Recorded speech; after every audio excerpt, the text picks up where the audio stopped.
Yassin Innovations channel. This is a channel where we're going to get notifications on financial literacy, education, creativity, innovations, and investments. So today we are interviewing Professor David Mailu on his career of writing, and we've been privileged to meet him in his residency, and we have some kind of questions that I think are not going to be heavy on the side of answering. So, Professor David Mailu, what motivates you to write?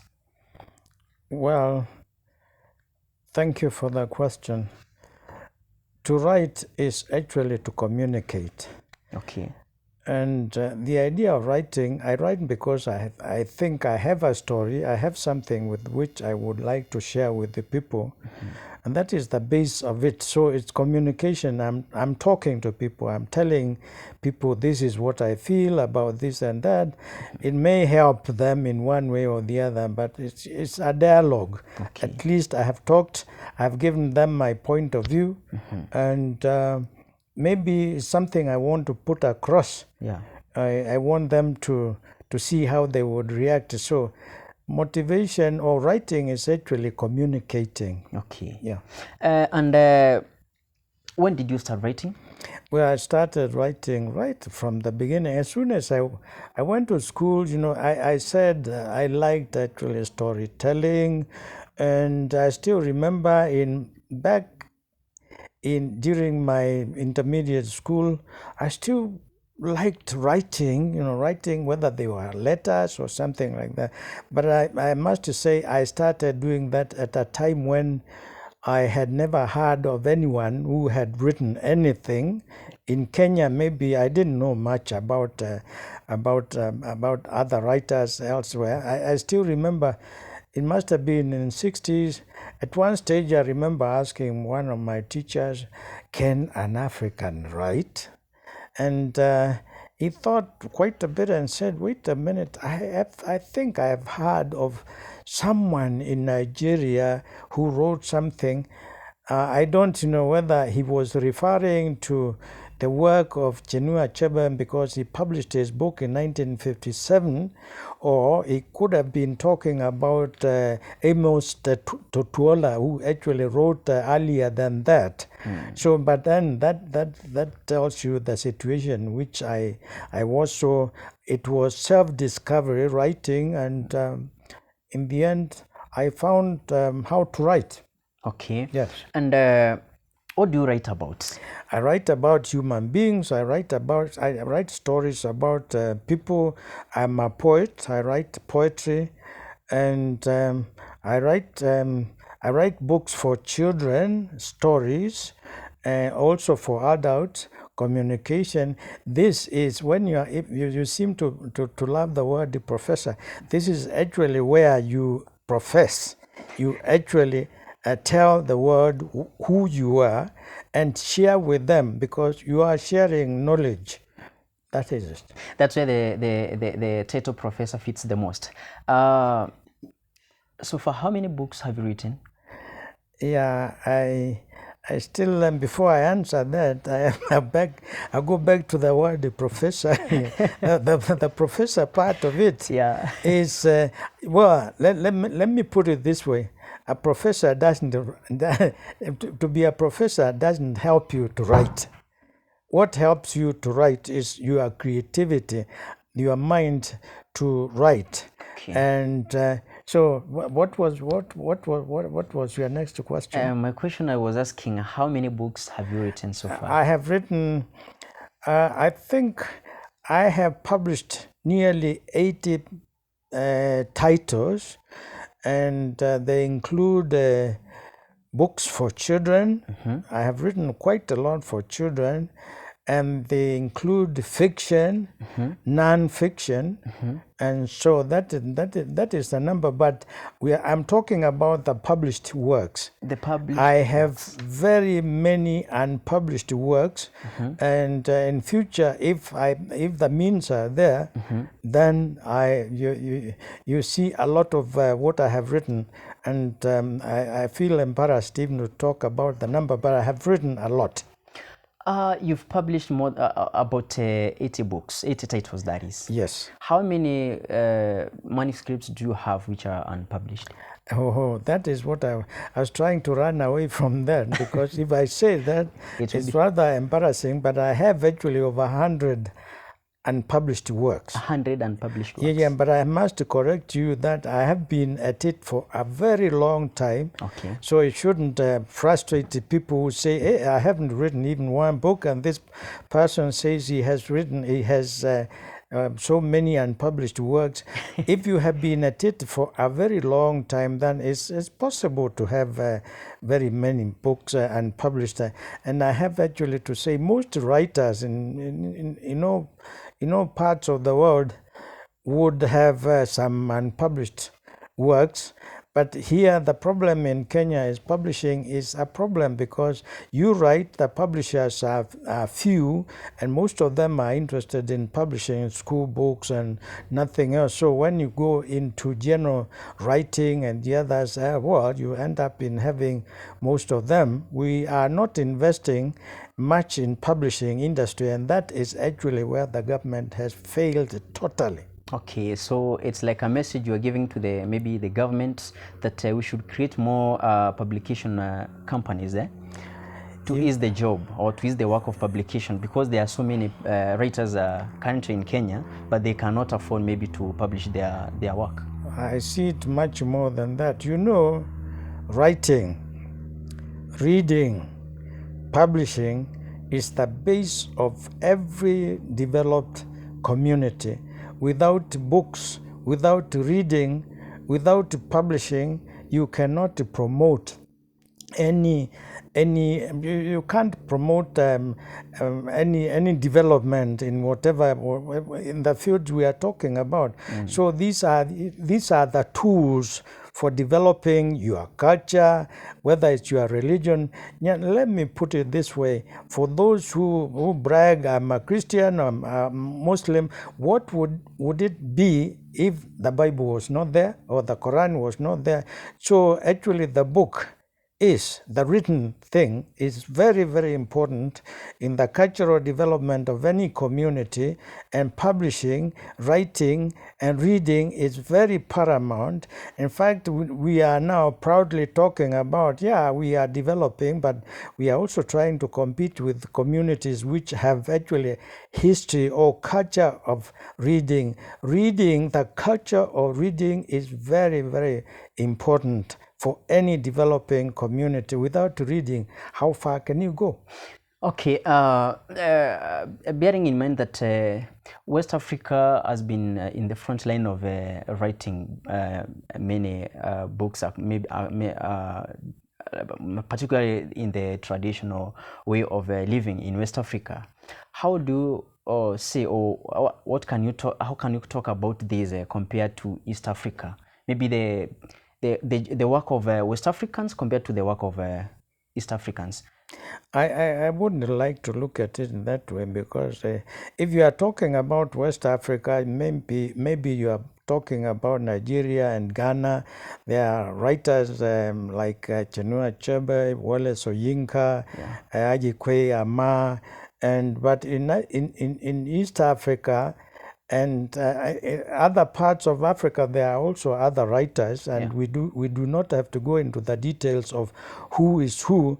But I think if you are talking about East Africa has been developing very fast, particularly also Kenya in writing.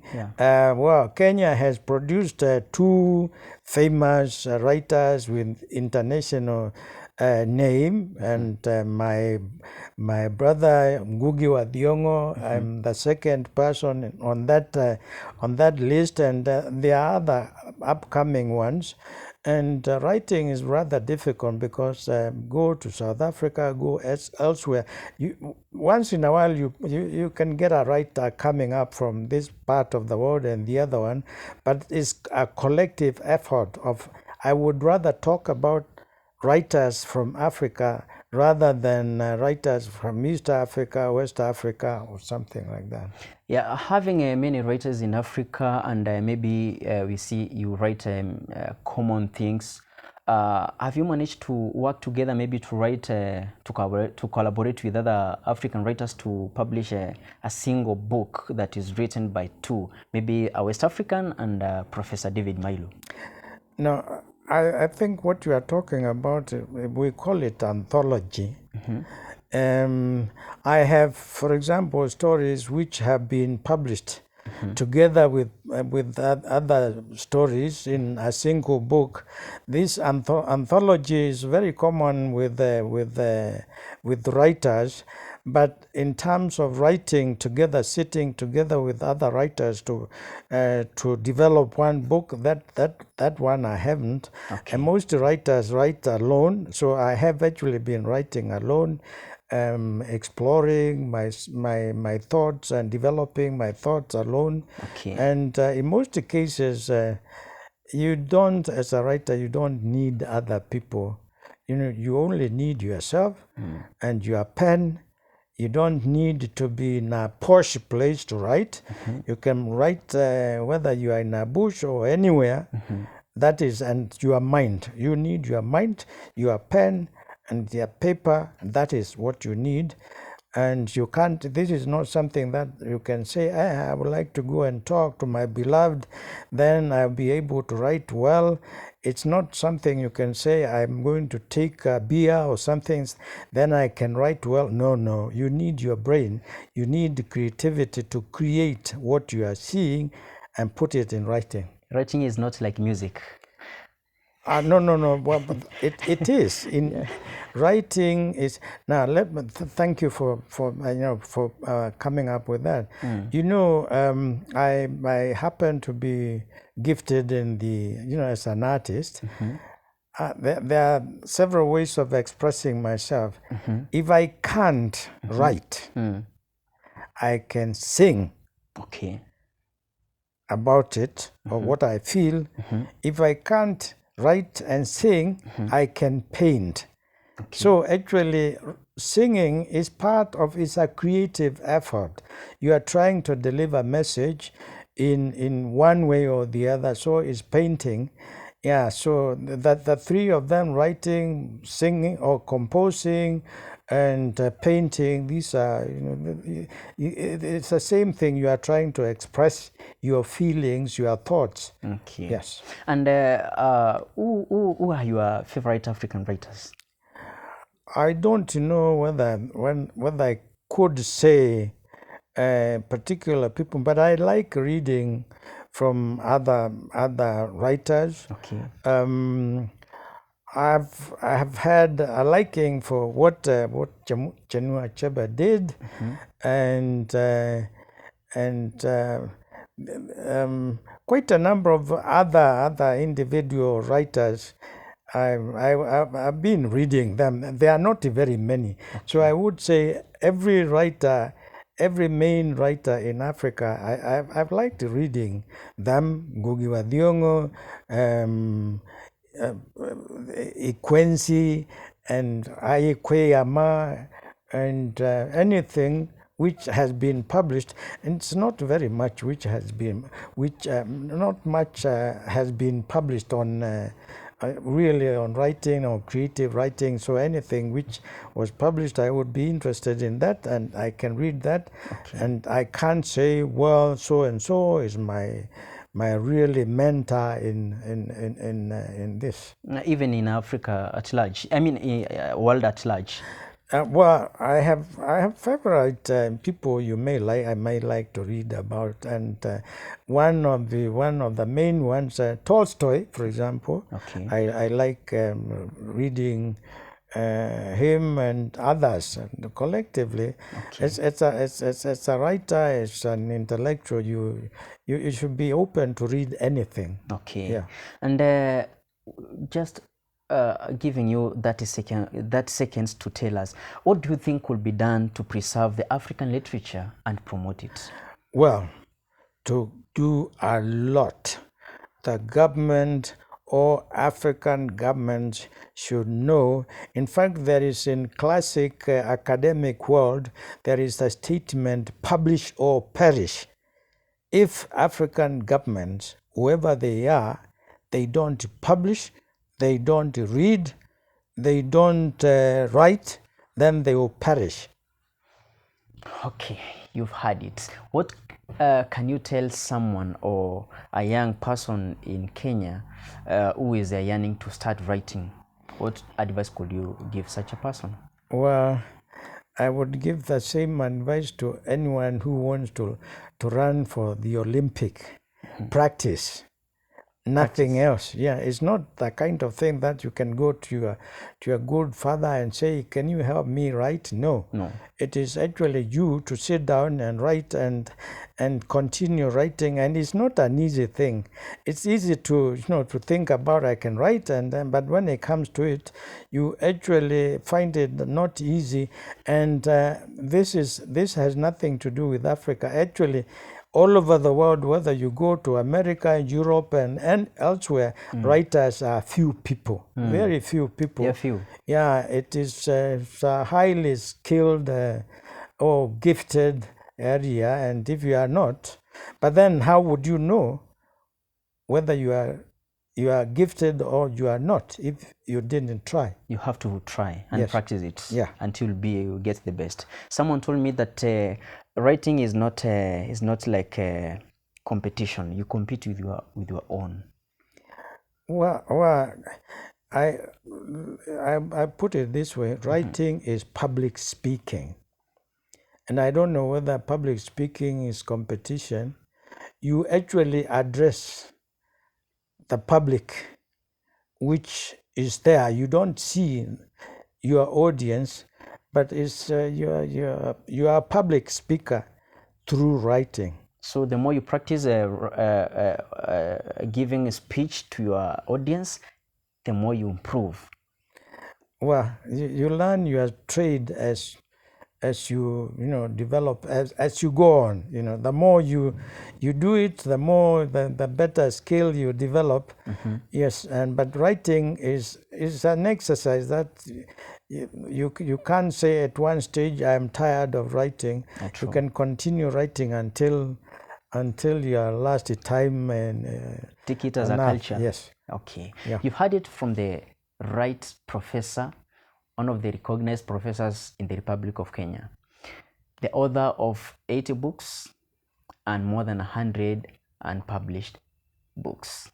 Don't forget to subscribe to the YouTube, Yassin Innovations. Until next time, goodbye.